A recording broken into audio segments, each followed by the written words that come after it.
Bonsoir à tous et bienvenue dans ce point de l'actualité. La directrice générale de l'UNESCO félicite le président Alassane Ouattara pour la parfaite organisation de la CAN 2023. Au cours d'une audience avec le chef de l'État, Audrey Azoulay a évoqué également les grands chantiers de coopération entre la Côte d'Ivoire et l'UNESCO. On fait le point avec Viviane Aïmé. Le pari réussi de l'organisation de la CAN 2023 vaut à la Côte d'Ivoire les félicitations du monde entier. La directrice générale de l'UNESCO, Audrey Azoulay, qui est arrivée à Abidjan à la veille de la clôture de cette grande messe sportive africaine, a été reçue ce samedi 10 février par le président de la République, Alassane Ouattara.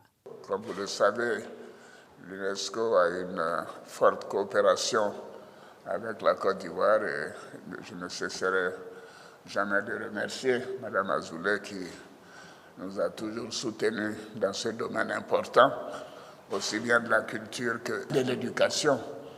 Nous avons échangé sur de nombreux sujets et vous savez également que l'UNESCO abrite le prix Félix Houphouët-Boigny pour la recherche de la paix. Donc c'est une institution avec laquelle nous coopérons de manière étroite et Madame, merci de venir nous voir à l'occasion de la CAN. Et je pense que nous vous verrons demain soir au stade. Et j'espère que tout va bien se passer pour le Nigeria comme pour la Côte d'Ivoire. Plusieurs points de coopération ont été évoqués. La directrice générale de l'UNESCO a félicité la Côte d'Ivoire pour le succès de la CAN 2023 et s'est réjouie des initiatives de l'UNESCO en faveur du football en Côte d'Ivoire. C'est un grand plaisir pour moi que d'être en Côte d'Ivoire et d'avoir l'occasion d'échanger avec le président Ouattara. D'abord parce que c'est un moment de grande amitié, succès, réussite pour la Côte d'Ivoire avec l'organisation de cette CAN. Toute l'organisation jusqu'à présent et le parcours en plus magnifique de l'équipe nationale font de cet événement une grande réussite. Nous travaillons ensemble depuis de nombreuses années en profondeur sur les questions éducatives et sur tout le champ de l'éducation. La formation des enseignants, l'alphabétisation, la transformation du système éducatif. Et puis bien sûr, vous l'avez dit, Monsieur le Président, tous les autres champs, la culture, le patrimoine immatériel, avec l'inscription, par exemple, des arts du pagne, récemment au patrimoine immatériel de l'UNESCO, mais aussi les sites. La directrice générale de l'UNESCO compte au nombre des hautes personnalités invitées à la cérémonie de clôture de la CAN 2023. Une cérémonie prévue demain pour la clôture donc, de cette CAN 2023. Mais avant la finale, ce soir à 20h se joue le match pour la 3e place. L'Afrique du Sud et la RD Congo face à face pour la médaille de bronze. Et demain, c'est la grande finale de la 34e édition de la CAN 2023, Côte d'Ivoire-Nigeria. Voilà l'affiche de la rencontre qui se tient à 20h ce dimanche au stade olympique Alassane Ouattara.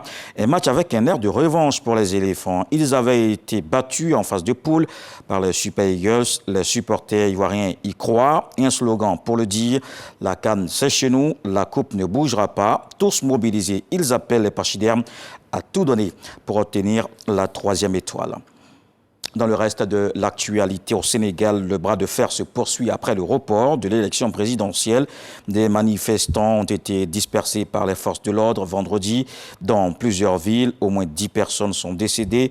Dans un communiqué ce samedi, le ministère de l'Intérieur affirme que les forces de défense et de sécurité ne sont pas intervenus à l'université Gaston Berger de Saint-Louis, où est survenu le décès d'un étudiant.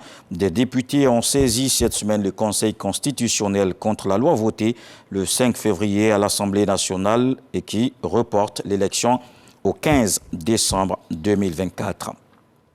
Élection au Soudan du Sud, session de formation pour les responsables locaux.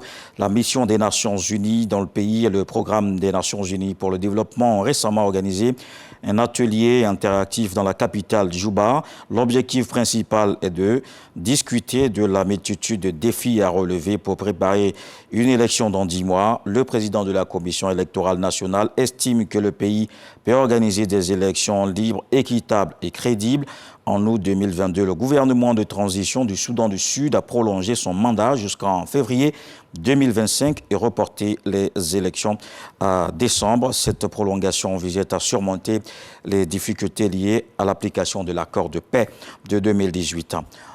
On y va en Moyen-Orient pour terminer. L'Iran s'engage à continuer à soutenir le Hezbollah. Le ministre iranien des Affaires étrangères est arrivé à Beyrouth. Il a été accueilli par des représentants du Hezbollah libanais ainsi que du groupe militaire palestinien Hamas et du djihad islamique palestinien. Au cours de sa visite, il devrait rencontrer des responsables libanais et s'entretenir avec le chef du Hezbollah, Hassan Nasrallah.